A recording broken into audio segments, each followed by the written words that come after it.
नाज़रीन, गर्मी का बचण लाइ माण्हू जिथे थधियूं शयूं इस्तेमाल करे रहिया आहिनि उते बहितरीन मेवो फारवन जो भी विक्रो वधी वियो आहे। इन हवाले सां रिपोर्ट करे रहियो आहे अब्दुल गफूर मल्हा। फारवन जो मेवो हिकु नाज़ुक मेवो आहे।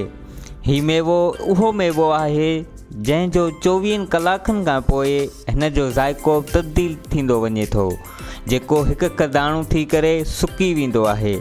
फारवो सिर्फ़ु 24 कलाकनि खां 28 कलाकनि जी बर्दाश्त हूंदी आहे। उन हवाले सां फारवे जे हारिन मज़दूरनि आवाज़ न्यूज़ सां ॻाल्हाईंदे चयो त फारवो टिन महीननि में तैयार 4 महीननि में तैयार थिए थो, 25 तैयार थिए थो। 4 महीना इन जी सीज़न हले थी।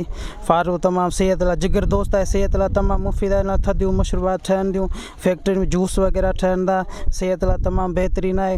ही पहिरीं पचे थो, फिर मज़ूरी करे मज़ूर अचनि फार वही पटाई करे खारी खणी ते गॾु कंदा आहिनि, पोइ ॿाहिरि तमामु एक्सपोर्ट थींदो आहे।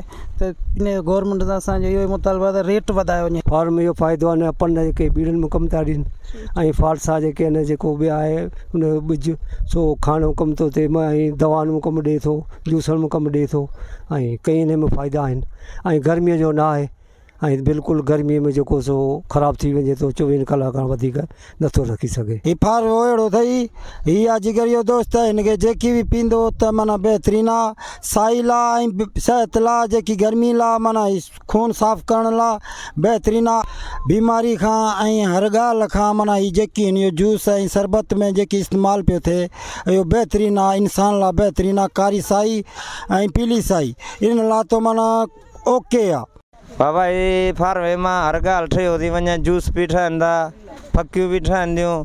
हर बीमार माण्हू खे सेहतमंद आहे, हर जिस्म के माण्हू खे तकलीफ़ के साह के हर ॻाल्हि खे सेहतमंद आहे, भलियो शइ आहे। हर को खाईंदो, हर को जेको जी चाहींदो हुनजो खाईंदो, मैदो बेदो बि साफ़ थींदो, ताक़तवर शइ आहे। हीउ वाहिद मेवो मई महीने खां शुरू थींदो आहे, जुलाई जे आख़िरी तारीख़ुनि ताईं हलंदो आहे।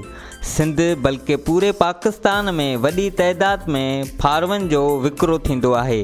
जूस, दवाऊं, आचार बि तयारु कया वेंदा आहिनि। कैमरामैन ज़ोहिब ख़ासकली सां गॾु अब्दुल गफूर मल्हा, आवाज़ न्यूज़ ले रिपोर्टर मटियारी।